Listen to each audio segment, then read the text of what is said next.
Welcome back, everyone, to another episode of Riffs and Wrestling. I am Willie, and that is Nick. What's up, man? What's going on, brother? Oh, back here, Riffs and Wrestling, talk about everything heavy metal and pro wrestling all in one spot. Thank you for tuning in. We appreciate your support. Before we get going, go to X, go to Instagram, follow us there at Riffs and Wrestling. Subscribe here on YouTube. Hit that subscribe, comment below on what future content you want to see. Comment below what you thought about this episode, and comment below of your past favorite episodes if you have not commented on those. All right. Before we get into today's subject, Nick, I think we have some very unfortunate and sad news to cover. Yeah, we do. The metal world lost a big one today. If you haven't already seen or heard the news, At the Gates vocalist Thomas Lindberg has died today at age 52. Of course, At the Gates is a pioneer in Swedish death metal. Um, it's bittersweet, man. It's sad. He had cancer. Thankfully, it's always sucks to lose somebody, man. But when somebody is suffering, especially from something like cancer, um, it just sucks, dude. But at least he's not suffering anymore. Apparently, it was adenoid cystic carcinoma, a rare, slow-growing but aggressive cancer that typically develops in the salivary glands, moreover in the glands of the head and neck. So fucking sucks, man. We've seen At the Gates before, you and I, here in Vegas. It just sucks, dude, that he's gone. What a fucking titan of a band they were, especially in the early death metal scene, dude. And just rest in peace, Tomas, man. And thoughts and prayers go out to the family and band members and everybody else that's affected by this as well. But fucking sucks, dude. That is very unfortunate, man. Only 52 years old, He was such a hell of a front man seeing him live, too. He had so much energy, so much charisma, and he just brought that band to life. And it's just really unfortunate that, that type of cancer seems like a hell of a way to fucking go to. And prayers to him and his family, man. It's a really heartache. Yeah, dude, it really fucking sucks, man. And going on further, the uh the band writes that you are an inspiration to us all, a true friend, both compassionate and sympathetic. You will always be remembered for your generosity and your creative spirit. You will be eternally missed forever in our hearts. Um, Man, I want to see a bunch of tributes out there for Tomas and At the Gates, and I want to see the metal community come together in support of the rest of the bandmates and the family, dude, because they were pioneers, man, in the Swedish, melodic death metal scene, dude. And they come up and when everybody else was coming up, dude, and it's just like, they carry that banner, that death metal banner for fucking Sweden, man. Yeah, man. I mean, Blinded by Fear was my favorite song, man. I used to have that on repeat all the time. It's a hell of a song to have on repeat, Yeah. dude. But yeah, man, I hate to start the show with some somber news, but it wouldn't be right for us just to skip over and not cover it. So, Tomas, man, wherever you may be right now, dude, thank you so much for the music. Thank you for the memories, dude. And at least we got to see them live, and with Decapitated. And fucking, it was a hell of a show, dude. And yeah, man, fucking sucks, man. Right. But at least he's not suffering anymore. That's right. Rest in peace. Rest in peace. All right. Well, to move on from that to something a little bit more happier and kind of liven the mood up a little bit, you and I are both wearing Pantera t shirts, and for a reason. You and I just recently seen Pantera on this 2025 North American tour with Amon Amarth. This is your second time seeing them. This is my first time seeing them as they kind of reformed with Phil, Rex, Zach Wild, and Charlie from Anthrax on drums. My show was first. Your show was a little bit after mine, if you think a few days after mine. Yeah. I gotta say, dude, it was one of the best shows I've ever been to in my life. They brought the fucking energy. Phil is still a hell of a fucking front man, and the energy, the music, how loud it was in that fucking arena, dude. It was just Yep. amazing, bro. Yeah, you saw him there in Vegas. Kind of discuss how the vibe was in Vegas. I know Vegas is somewhat of a good metal town when metal bands actually go there. So how was the crowd? How was the tone of the show? I would say that the crowd was kind of disappointing at the beginning. The show started hella early, dude. Doors opened at 6. The show started at 7, and when I mean the show started at 7, it started like at 6:59, dude. Fuck. King Parrot was the opener. I think they were done within like the first 20 minutes or so, 25 minutes. And then Yeah. before you knew it, within 10 minutes after that, Amon Amarth was hitting the stage. So Amon Amarth hit the stage probably about 7:45ish, I would say, Yeah. um, give or take. And so the crowd was still trying to fill into the arena. It was at the T-Mobile Arena here in Vegas, and Amon Amarth fucking killed it, of course. And then, of course, when Pantera was there, the entire fucking arena was full, which was great to see because Vegas is not really known as a heavy metal town. There's a reason why a lot of bands skip fucking Vegas when they're out on tour. But yeah, it was a good turnout, man. The floor was full, the Bulls were full, and fucking they just brought the energy, dude, and tore that fucking house down. Hell yeah, man. I can second that. Fucking, me and the wife pre-gaming in the parking lot. Before that, out here in Dallas at the Dos Equis pavilion, they need to have fucking porta potties in the parking lots. Yeah, they do. They need to have porta potties in the parking lots because I had to fucking up and leave my parking spot because I had to piss so bad. But anyways, but yeah, the fucking show was pretty fucking epic here. Fucking hometown boys coming home to here in Dallas, man. The fucking place was packed to the fucking roof. There was Good. so many fucking people here. And the crowd was a little bit of a mix. I would say there was a more of an older crowd, of course, but I think this time around, seeing them, you can tell that there was new fans. There was people that either just discovered them or knew about them but never got into them. But yeah, that place was fucking packed, and like you said, they were heavy, man. They played heavy, they played hard, they played fast, and they played tens. They Yeah, fucking play tens. yeah, I was hoping for yesterday don't mean shit, but I got tens, and hey, I'm fucking happy with that. Yep. And speaking on the crowd here, it was a mixture of well, I won't say it was a mixture. It was more so the older crowd. I'm not going to give away my age here, but more so of my age and a little bit older. There were a few young fans there, but it was kind of cool to see the old metalheads come out of fucking hiding. You know what I mean? And come to the Yeah. show and fucking enjoy it. And I'm sure it's the same for you, but here in Vegas, they had the fucking huge Pantera fucking banner, the flag, the whatever the hell it is, that was on the front of the stage. And then they started to do out with Suicide Note Part One, and they did a whole video montage of the band and everybody and Dimebag and Vinny and all that kinds of shit. The fucking banner drops, boom, lights come on, Suicide Note Part Two, just right in your fucking face, dude. Hell yeah. Dude, fucking and Wild on that fucking guitar, dude. Holy shit, does he nail Dimebag? Dude, perfectly fucking nails Dimebag. And how about Phil using Dimebag's fucking guitar, dude? Yeah, bro. That's That was fucking fucking awesome. crazy. Yeah, it was. That was fucking awesome, dude. It was just a Great great fucking fucking show. show. It Yeah, was. dude. It was a I great hope that show they tour again, and I hope they come back through here if I'm in this godforsaken town still, because I will see them every single fucking time, dude. every time. Yep, yep. I saw him once before with Metallica, and that was a stadium show. And the difference between seeing them in a stadium show and a outdoor show, uh dramatic fucking the difference. They fucking It was louder, it was heavier. I Stadium shows I'm not a fan of at all, and that's the reason why. But it was a great show What would you say was better, the first time you saw them or this time? this time, for Why? sure. It was more intimate, and Mm-hmm. they played more, and they were just more energized, and I think they kind of got their groove a bit more now. Uh-huh. Yeah, it was a Hell good yeah, show. dude. It was fucking amazing, dude. I highly recommend if you haven't seen Pantera yet, this current incarnation of them, do yourself a favor and go. I did happen to see Dimebag and Vinny and their other band Damage Plan years and years and years ago. First time seeing Pantera. I seen Phil with his other band, Phil Anselmo and the Illegals, when they opened up for Slayer on Slayer's farewell tour, and they played a bunch of Pantera songs. But it was cool to see like Rex up there, Zach Wild paying tribute to fucking Dime, and Charlie from Anthrax on the drums paying tribute to Vinnie Paul. They did an Yeah. excellent fucking job, dude. It sounded as if it was Pantera from back in the day, man. And fucking Yep. kudos to everybody involved, dude, because it was fucking amazing. Yep, yep. Can't say any better, and I just really hope they continue this fucking tour because I'm going, Yeah, imagine if they were to do new material, bro. dude. I don't even know what it would sound like. It would sound like what we heard on stage. That's what it would sound Yeah, like, I dude. know. Fucking awesome. Well, should we tell everybody what today's fucking show is all about?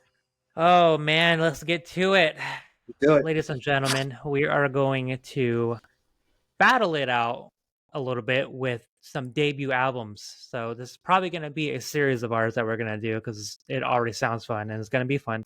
Yeah. We're going to battle our debut albums. And how about Nick? How about you let everyone know which albums that we're doing? So today we're doing something that is kind of interesting. We're going all the way back to 1998, and we're going back specifically to August 25th of 1998, and that is when Godsmack released their debut major label record, and when Rob Zombie debuted his first solo record after splitting with White Zombie, Hellbilly Deluxe. And what makes this interesting is not only did both albums come out on the same day, they were both debut albums. Yes, there was an album from Godsmack before, but it wasn't released on a major label. This one was self-titled Godsmack, and I used some of the material off of the other album and then mixed it in with some other stuff here. But it's debuts from both bands, both fucking really good records, and yeah, we're gonna battle it out and see which one had the better songs, overall better album. And yeah, man, just sit back and enjoy this one because this should be a fun show.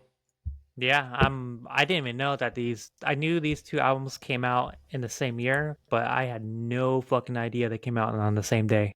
Yep, and they're both totally different fucking albums too, by Completely two totally different. different bands. But I say we start out with Godsmack, do a track by track breakdown. At the end of it, give our favorite song, least favorite song, and then we move over to Zombie, do the same thing, and then compare both albums at the end. What do you say? Hell yeah, let's get it.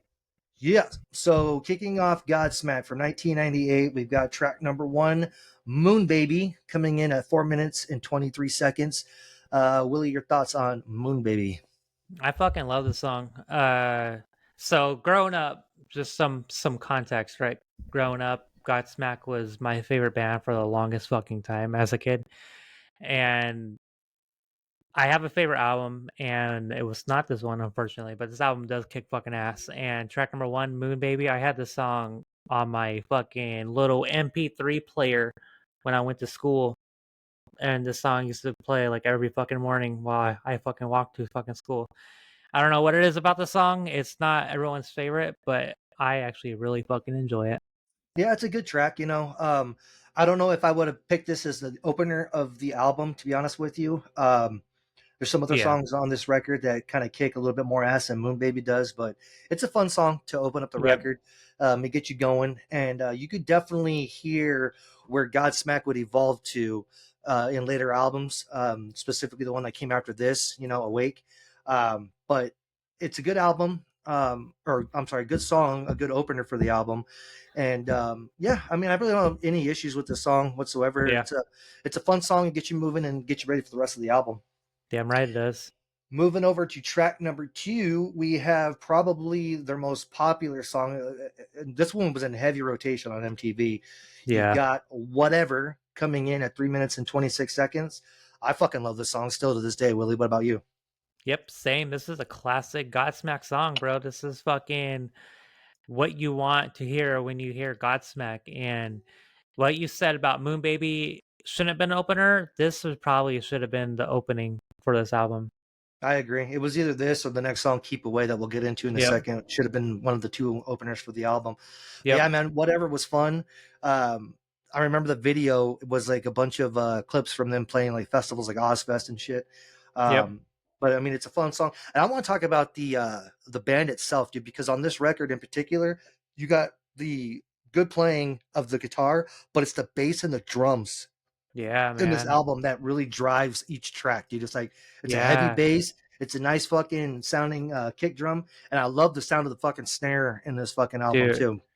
Dude, the fucking drummer is all over the place in a good way. Yes, He fucking he nails the sound of Godsmack. And I think, I don't know if we're ever gonna do like a Godsmack series, but the newer albums of Godsmack does not even come close to the fucking sound that Godsmack started out with. And I agreed. think the drums play a huge part in it because the drums now is more generic bullshit, and these were like solid fucking drumming fucking tracks, bro. Yeah, yeah, it was. And the drummer on this album was Tommy Stewart, and he's got a little bit of a history of with him as well. He's played with bands like Everclear, Mm, some other shit too, but he's kind of like a journeyman. He's been doing different stuff, different styles of hard rock, heavy metal. But yeah, man, you can't say anything bad about the way the bass and the drums are in this album, dude, because No. that takes us over to Keep Away, track 3, coming in at 450. Yep. You had that badass opening of the guitar that plays for a few, and then right into the fucking kick drum, boom, boom, and then you have the heavy bass Yep. behind it too. This was Yep. a hell of a song. It still holds up to this day too. Dude, this song is a fucking blast to sing too. Yes, absolutely, It's it so is. fucking fun. All around, this fucking song is fun as fuck. And I think the first, track 2 and track 3, they have to play those songs live. And if they don't fucking play those songs live, what the fuck you doing? Because those songs are made to be played live. If I'm not mistaken, on Godsmack's very last full blown North American tour, which was I think last year, the year before, I I could be mistaken, but I don't think they played one of these songs, That's whatever, and Keep Away. crazy. I don't think they played one of one. If not both of them, I don't think they played Yeah. one or the other, which is stupid. But Yeah, it is fucking stupid. They'd whatever. rather play fucking Bulletproof instead of one of these songs. Yeah, don't get me started on fucking newer Yeah. Godsmack, bro. But yeah, Yeah. fucking Keep Away, man, is a hell of a song. Fun song to fucking listen to, jam out to. I've seen Godsmack live twice, I think it is. And each time I saw them live, they played this song, and it just fucking kicks ass still to this day, brother. Hell yeah, man. Track 4, coming in at 4 minutes, is Time Bomb. This one has aspects that it's a really good song, and then it kind of like doesn't be a good song. You know what I mean? It's like it's a tell of two different songs. It's like the riffage is good, the song Yeah. is okay, but it's like the middle parts is like it just kind of takes you away from the rest of the song. I don't know, dude. It's just hit or miss with me. Yeah. I can see that. It kind of slows down a little bit and changes a bit of direction before coming back. Yeah, it's a different song for sure. I think the placement of this song was a bad placement. Yes. If it was placed somewhere differently, I think it would make more sense. But overall, the song, I dig the song too. I do. Yeah. Coming in at track number 5, we've got Bad Religion at 3 minutes and 14 seconds. This one and one other song that we're coming to later on in the album, I think should have been the opener for this Yeah. album. Bad Religion is a fun song. I'm a Yes. sucker for riffs that are fucking uh, simple, but yet crunchy and still, heavy. Yep. And this song definitely had that riff for me. Yeah, this song definitely had that type of gallop Yes. to it. Like it gets you fucking moving without realizing that you're fucking moving. This song is, I think, this song is a perfect placement too, kind of almost in the middle of the fucking album, and it just kind of brings you right back into what Godsmack did in the first couple songs here. Yeah, dude, the riffage is awesome. Fucking Sully's voice on the song too is really fucking cool. Yep. I like the arrangement of the song too. You know how he's like, "It's a bad religion from a broken nation." You know what I mean? And Yep. the way that the song flows too, I think it has a really good flow to it. But yeah, "Bad Yep. Religion" is one of my favorite songs on this album. Not my personal favorite, but Yeah. one of them for sure. Track 6, we got "Immune" coming in at 4 minutes and 50 seconds. It's a good song. I think it's Yeah. in the perfect spot where it's at It track number is. 6. It's not the worst song. It's not the best song, but it's a decent song. Yeah. Yeah. I think it gets the point across. Like I said, track 6, perfect fucking placement for the song. It's just long enough to kind of take you over to the second half of this album, Agreed. and yeah, it's a decent song too. Track 7, "Someone in London," which is an instrumental. We're not going to spend too much time talking on that one. Yeah, Track 8, we got "Get Up, Get Out." Another fun song, dude. Another one yeah, to get you going, get that blood pumping a little bit. exactly. What his name? Get up and get out. Fucking let's go. Let's get back into it. Track number 9, we got "Now or Never" coming in at 5:06. Another fun track. You know what I mean? Yeah. This one for me is like "Immune." I think it's like in a good spot.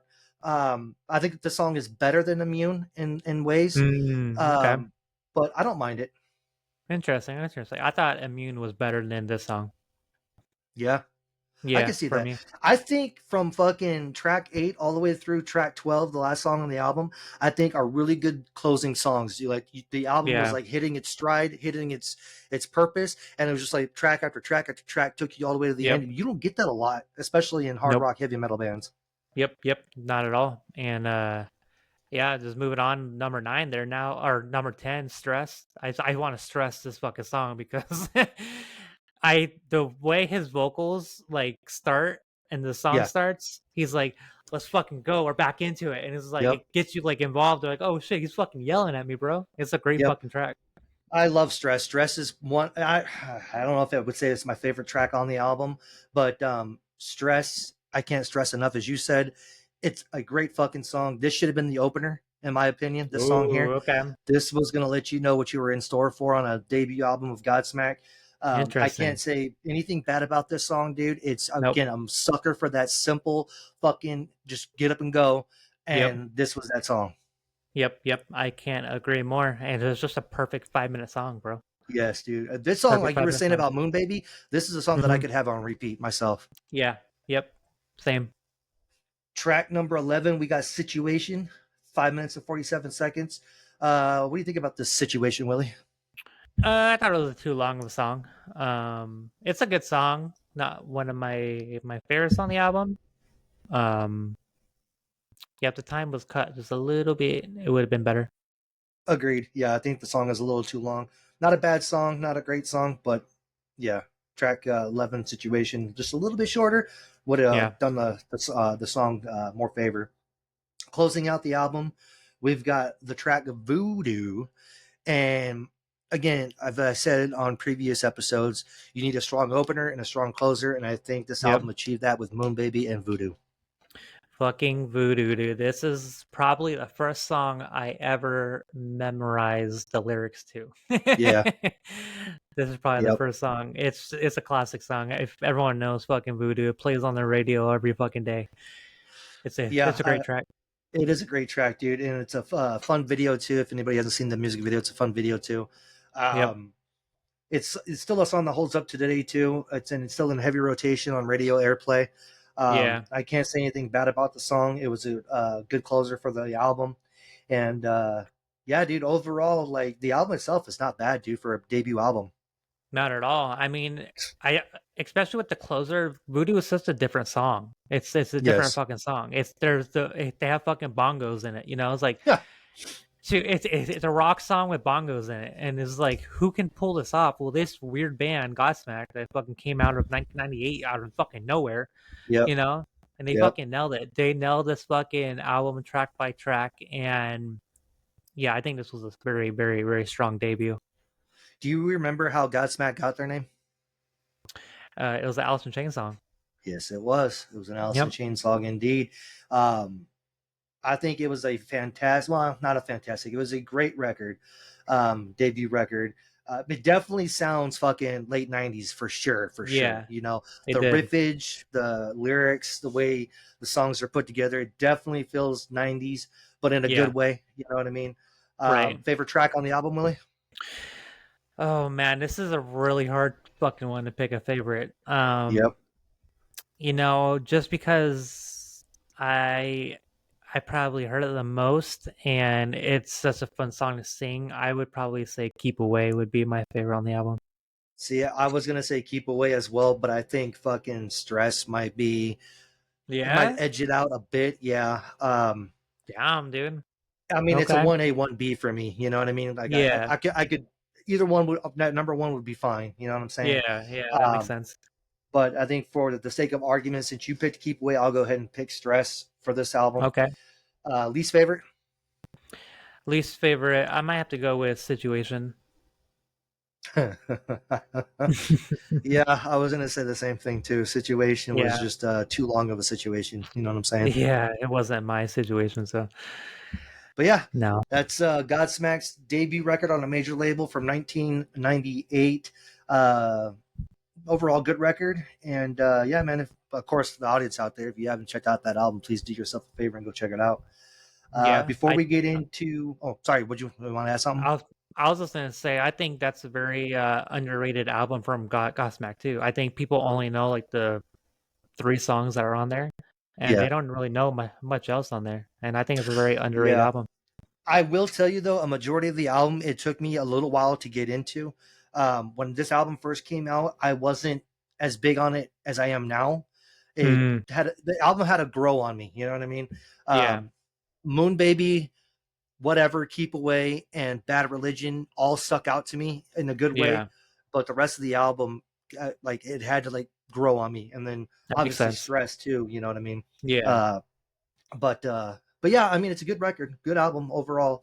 But moving over now to the other side of the Uh-oh. equation, before we do, folks, Instagram, X, YouTube, Spotify, like, share, comment, all the good things. It's all free. Please support the show by doing so. And with that said, we move over to the fucking masterpiece of an album, in my opinion. This was my audio Bible. When this album came out, folks, and for you youngsters out there, we had cassette tapes, okay? We had cassette tapes and CDs. I had this motherfucker first on cassette. I wore the fucking tape out. I had to go buy a second fucking cassette of this album. This album changed a lot for me personally in a good way. I was a huge horror movie fan growing up. Not so much now because, in my opinion, they don't make good horror movies anymore. But back when this album came out, I was still a horror freak. I was a White Zombie fan. And when Rob Zombie came on the scene, I was like, holy fuck, what are we in for? Hellbilly Deluxe, Willie. Overall take before we do the track by track breakdown. Oh man, dude. Kind of like you. I mean, this album really was this album growing up for me was a go-to for Zombie. It was a go-to for just the sound because he had such a fucking different sound. You know, he had the Yes, fucking the horror like soundtrack be behind the fucking heavy, drums and shit. You're like, what am I listening to? It was so fucking different, and it was. it just fucking glued you, especially as someone like me that's like a horror fan and like I love fucking Halloween. I love all that shit, and this it was just the theme of this fucking album and the theme of Zombie. It was just like, yep, I want that shit. And you know what's amazing too is this is such a different sounding album than White Zombie ever put out, dude. Oh yeah, easy, way heavier too, Way fucking heavier, way more of a, heavier. on the industrial side as well. Yep, And I love to meet some White Zombie, dude, but this fucking album, man, it hits you in the fucking nutsack, dude. it Especially does. being the debut for Rob Zombie. And I remember we're gonna get into the song in a second, but the video for Dragula, that was the Yeah. first single they put out. When that video debuted, bro, I'm like, what the fuck am I watching, dude? In a good way. I know, man. Like I said, it was so different, and I know nobody was doing anything what Zombie created at No, all. not at all. And I think Dragula was probably the best music video of 1998, hands fucking Yep, down. yep. But this album, we get into the breakdown of it. It's almost like it's a story, it's a journey. You know what I It mean? is Each very much song's so. placement on this album, it like Yep. takes you like in a direction of like it's almost like a script for a horror movie, if that makes Right. sense. Yeah, it is. It is very much so. I mean, like started off, dude, track number one, Call the Zombie. What a way to introduce the album, which is just it's only 30 seconds, but it was eerie, it was creepy. You're like, what the fuck is this, dude? And out of the darkness, the zombie did call. To pain and suffering, he brought to them all. I fucking remember this shit, dude, like it was fucking yesterday, dude. Call of the Zombie is a fucking eerie, chilling 30-second fucking opening to what you're in store for the rest of this fucking album. And Yep. that takes you into track number 2, motherfucking Super Beast, dude. What a super beast of a fucking song. Dude, an opening song like Super Beast, perfect. Yes. Perfect Yes. opening song, dude. You're like, you heard that eerie fucking intro, and then Super Beast comes, and you're like, oh shit, what the fuck is this? Dude, it was fucking amazing, dude. The whole fucking beginning with the guitar and then right Yep. into the fucking Yep. you know what I'm saying? Dude. And this album and Godsmack's Awake, speaking of Godsmack still, made me want to be a vocalist, to be honest with you. Yeah. I wanted to start out as a drummer. I started playing Yeah. drums, but it wasn't until these albums came around that I was like, wait a minute, I kind of want to sing to these. So I would learn the lyrics before we even had fucking internet, really. I mean, internet was there, but it's not like what it was today. So I had to like really listen to the fucking lyrics and not try to understand what they were saying and then mimic it, dude. And it made me want to become a vocalist with these bands, and thank you for that, Mr. Zombie and Mr. Godsmack. But dude, Super Beast is a super Dude. fun song. Hits you in the fucking nuts, dude. I love this fucking song. Takes us into track 3, Dragula. When this song came out, I had no idea that Dragula was the name of the Munsters car. I didn't know that. You didn't know and I'm ashamed. I should have known that. that? I was like, You what the fuck is know, a Dragula?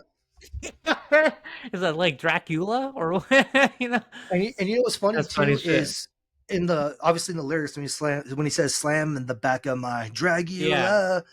I was yeah. young and stupid, and I thought the whole fucking time he was saying and slam in the back of my kicking. Yeah,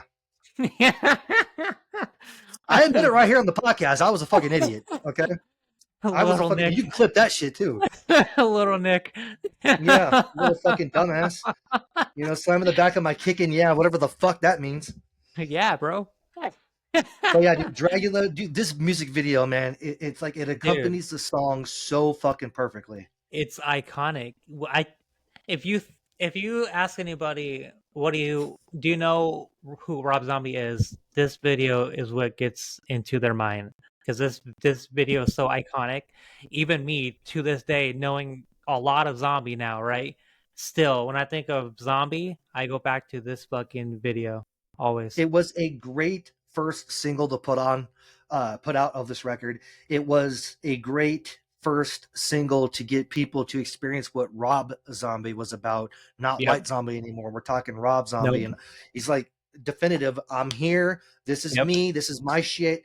And the way that he encompassed all the horror elements to a lot of the fucking backing tracks to some of these songs to some of the weird shit in Yep. this album. It all made fucking sense, dude. And Dragula is a fucking masterpiece, and still to this day is a fucking masterpiece. And always will be. Always will be. Absolutely. Track number 4, another banger of a fucking song, dude. Living Dead Girl. This song is Fuck. fucking amazing. Dude, this growing up, this song was probably my favorite out of everything. Everything that Zombie has ever fucking done, this song was my favorite. And I don't know why, because it's not anything like super special. It's not nothing crazy in the fucking song, but the way he puts the song together, dude, it's fucking Yeah. fun to sing. The fucking music video is also fucking Yep. amazing. And it's like Throwback. this is just a perfect fucking song because it wasn't like heavy, right? It was a slower song than like Super Beast, right? But it was just fucking perfect. It's just a perfect fucking song. Yeah, it was. It really was, dude. And another thing I loved about this song too is, and I've said it here on the podcast before, but when I met Ric Flair at a fucking WCW Monday Nitro on sale in Phoenix, the local radio station there, 98 KUPD, were on scene too. And there's Ric Flair sitting at his little desk, with his little 8x10s, and he's signing them and shit. There's a big ass speaker behind him from 98 KUPD blasting this fucking song as I go up to fucking shake Ric Flair's fucking hand, dude. And I thought that was hilarious because it's like, I'm sure Damn Flair's right. not liking this whatsoever. But yeah, dude, Living Dead Girl is fucking amazing, dude. Great fucking song, great fucking video as well. Another iconic track from this fucking record. Yeah, man. And just looking at it, right? Track 2, track 3, track 4. The first 3 fucking songs of this album are fucking bangers. And we talked about this in our Megadeth series. You know, not very many bands can pull off 3 great songs in a row to start off their fucking album, and Zombie did that. He fucking did Yep. it. Super Beast, Dracula, and Living Dead Girl. Oh my god, you fucking nailed it already. Yep, same feeling, dude. And kind of like what Godsmack did too with their first 3 or 4 songs on that record. The same thing that Zombie did here. It's like it was great fucking debut Yep. albums from both bands, dude. Track 5, Perversion 99, minute 43. Again, another one of Yep. those eerie, clips. You know what I mean Yep. of horror to lead you into fucking track number 6, dude. Demonoid motherfucking phenomenon, dude. Man, what a fucking track this is, dude. This is you know, growing up, right? We didn't have fucking Spotify. We didn't have none of that shit. So this song was actually really difficult to find again if you did not have the fucking CD or you didn't have the fucking, you know, uh tape, right? Fucking and I don't know what it was. I think when I first discovered fucking YouTube back in fucking '05 or whatever the fuck it was, I was like, this is a song that I need to find again because it was so hard to fucking find anywhere because I didn't have the fucking CD for the longest fucking time. And I was like, I want to hear this fucking song and I couldn't until fucking YouTube came along. It's crazy. Yep. This is probably the heaviest track on the record too, Yep. by far, and it pisses me off because, spoiler alert, this is my favorite song on the record. Okay. Um, And each time I've seen Zombie, he's never fucking played the song. Of course not. Pisses me Nope. off. Even though the video for the song, he's in a fucking stage and playing it live. Yep. But And on this last US tour that he did last year, he played this song in his fucking no, rotation. oh Yep. man, of course he did. Yep. Of course. Motherfucker. Had to Wow. wait until I wasn't there for him to play the motherfucking song. Yep. But I love Damn, me that's some crazy. Demonoid Phenomenon, dude. It's a Yeah. motherfucker of a song, dude. So fucking just chuggy as fuck, dude. Heavy Yep. as fuck. Love Yep. that song. Track 7, Spook Show, baby. Dude, I fucking Amazing. love this song. And again, the video is creepy as fuck for Yep. this fucking song, and it fits the way the song is played and the way the song is sound. It's again a banger after a fucking banger, dude. There's not a bad song on this record. I'm sorry, No, there's not at there's all. not. Nope. And Spook Show Baby, I love the fucking chorus of this song too. But I also like how fucking heavy this song is too, dude. It's like Yep. you know what I'm saying? I know, It's man. so infectious, dude. Yep, it is. It is. Hell Track yeah. number 8, How to Make a Monster. Again, this is a little soundbite that leads you into the next song, Meet the Creeper. But one thing I will say Yep. about How to Make a Monster is how to make a monster, baby, how to get it on. As if it was yesterday that I heard this shit. You know what I'm saying? But Man. track number 9, Meet the Creeper. Holy Yep. fuck. Yep. This is I don't know why, but every Halloween I have to play this song. I don't know what it is that gets me like in the fucking vibe, but I'm like, dude, it's Halloween time. Meet the Creepers coming on. I love this fucking song. Love it. Fuck And yeah, this is dude. I actually cover this song. This was one of my first covers I ever did when I was like 17. And Really? yep, and I don't know if it's on YouTube anymore. I gotta double check. But yeah, it was a very, very crappy fucking quality camera. And it was like delayed by like 5 seconds because the camera sucked. It was like, but it was a fun song to cover.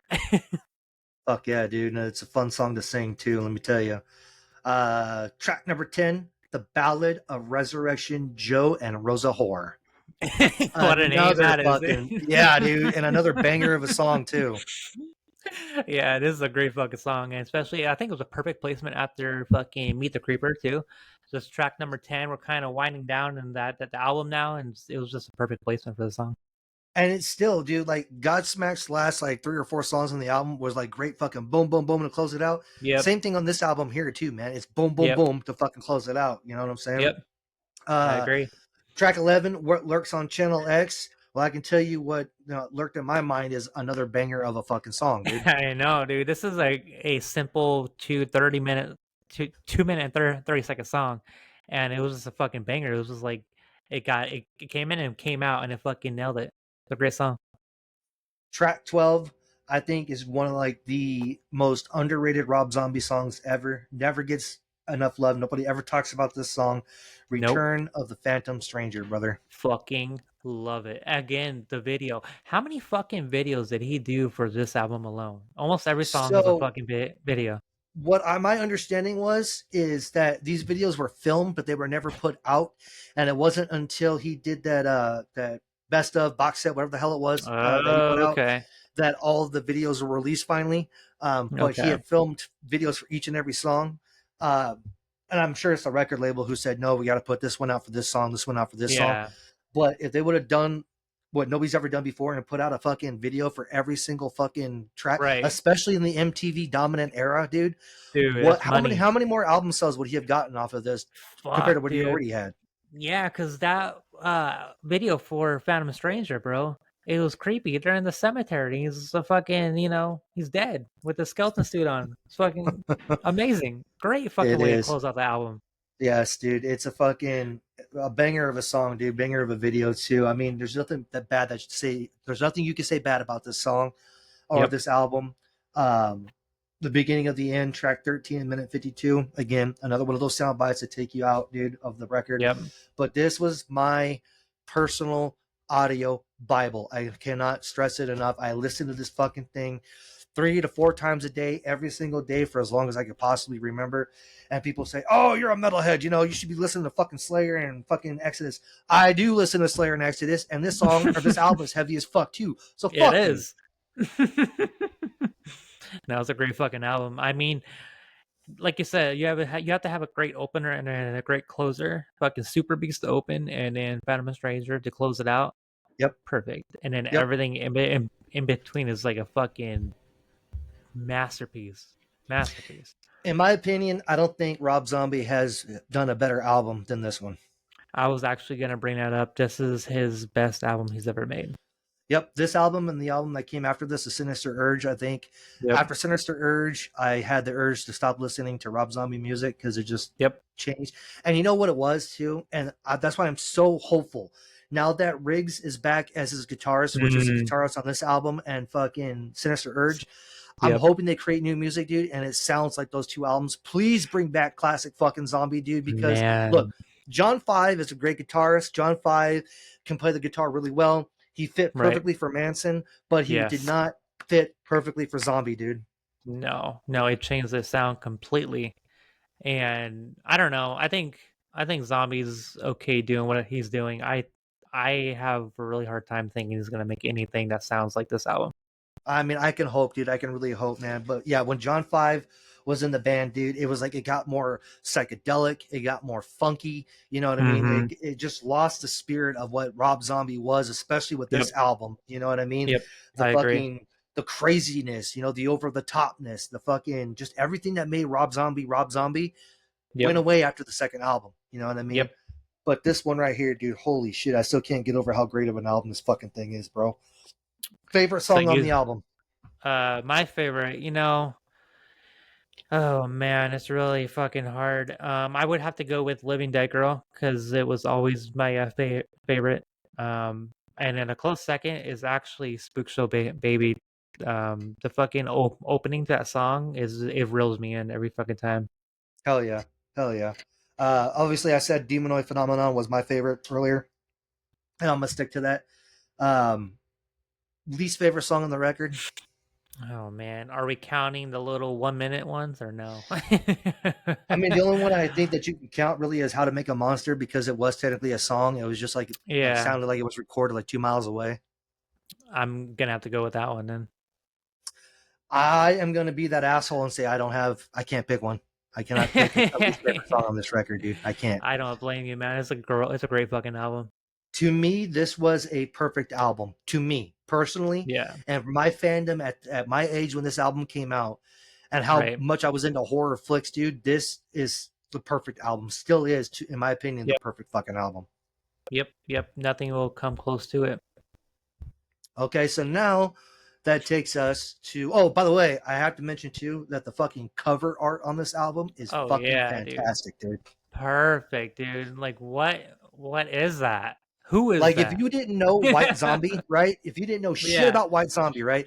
And you're just in a Yep. record store one day, or you fucking walk past, a store and it had a fucking picture of this album cover in the fucking window, you're like, what the Yep. fuck is that horror movie, dude? When does that thing get released? I I want to see know that. exactly. Yep. Yep. Fucking It's iconic a, fucking album cover, dude. Best album cover he's ever had, too, is this one, in my oh opinion. yeah.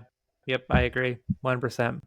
All right. So that takes us now to the fucking part of the show where we have to compare both albums together. Okay, they both came out at the same time, August 25th of 1998.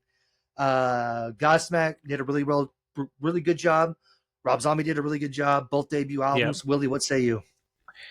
Well, you have to also take into fact that this is two very different bands. Yes. So you have to think about each band differently and just kind of the totality of how the album went in that specific genre, right? Yep. Um, for me, I would have to go with Rob Zombie just because every single song on this album is pretty much a banger. Not saying Godsmack wasn't, but I think Godsmack had a little more less songs that were not as good as the others. But Zombie, I think every song lived up to the hype. I think for me, if I go back to the point in time when these albums came out and seeing whatever music video played on MTV, then here comes Dragula being played on TV. The album that sucked me in the quickest and made a lasting impact on me between the two was definitely Rob Zombie. So I would have to pick Hellbilly Deluxe over Yep. Godsmack's album, just because it instantly fucking hooked me. It instantly had me by the nutsack, dude. And I was Yep. like, holy shit, man, this is an experience that I will never fucking forget. Yep. Now, if you had Godsmack's Awake up against this album, I would be tempted to put Godsmack Awake over this album. Oh shit, dude. Now, see, that's fucking tough, bro. That is a tough one. Well, you know what? Let me do this. Sinister Urge came out in 2001. When did Awake come out? 2000? Yeah, 2000 is when Yeah. Awake came out. Maybe for shits and giggles, we can do an episode with those two albums back to back. You know what I mean? I And put mean, them up yeah. because it's the second release of a fucking of a band. You Right. know what I'm saying? Yeah. So if we do that, I'm gonna save my opinion for later on if we end up doing that show sometime Okay. down the timeline. But as far as right now goes, with these two albums, I definitely have to go with fucking Rob Zombie D 100%. Yeah. Um, Still to this day, I will go find myself going out of the way to listen to that album, Yep. songs off that album, than I would the songs from Godsmack's debut album. Yep. Yep. Yeah. It definitely depends what mood you're into, but I think once you hear like fucking Super Beast come on, you're gonna be in the mood to listen to the entire album. You know? You know, I wonder what Zombie's thought process too was after leaving White Zombie to do an album like this, because it was far and away way different than anything White Zombie ever did. You know what I mean? And White Yeah. Zombie was still a fun band. I still enjoyed White Zombie a lot. I still Right. do to this day. But it was Yeah. such a 180 from what he was doing at White Zombie compared to his solo Yeah. stuff. Because you know how like some solo artists, they'll do like whenever they're in a band and then they move over and do something solo, it Mm-hmm. has the same kind of like flair and style that Right. they might have done in their actual band, but maybe in a different Yeah. way. This is 100% fucking different. Yeah. I think the creative direction that the members in White Zombie wanted to do wasn't fitting with him. And he wanted more of the horror movie feel, and they wanted more of, the rock and roll style. And he was Right, like, "No, I'm gonna fucking jet and do my own shit." So here we go. right, right. And thankfully, just like thank God that fucking Dave Mustaine got kicked out of Metallica because then we wouldn't have Megadeth. Thank Yep. God whatever happened in White Zombie happened because we would never gotten Rob Zombie, and I'm Yep. so fucking happy we did, dude. So I am happy. too. So putting a fucking bow on this episode, Willie, is there anything else that we haven't covered yet that you would like to say? No, I mean, you had Godsmack and Rob Zombie. I think they're both influential for both of us, and they were definitely for me, the two bands that I grew up listening to the most. And this episode was just a fucking pleasure to do. Absolutely, man. Time flew by on this one, dude. This was such an enjoyable show for me personally, covering these two bands, both band debut albums, and fucking yeah, bro, I can't wait to fucking do something like this again. So that leads me to you folks out there listening and watching this program. If you would like to see us do another head-to-head on debut albums or whatever, not even a debut album, just an album from two bands that came out in the same year, the same month, whatever the case is, hit us up in the comments. Let us know below. What do you want us to cover? What did you want us to fucking talk about? The show's all about you guys too. But Instagram, X, YouTube, Spotify, everywhere. Please like, share, subscribe, comment, do all that fun stuff. Let everybody know where you're getting this information from. Tell them about Riffs and Rasslin, and we appreciate you guys doing it. And until next time, folks, stay heavy. Peace out.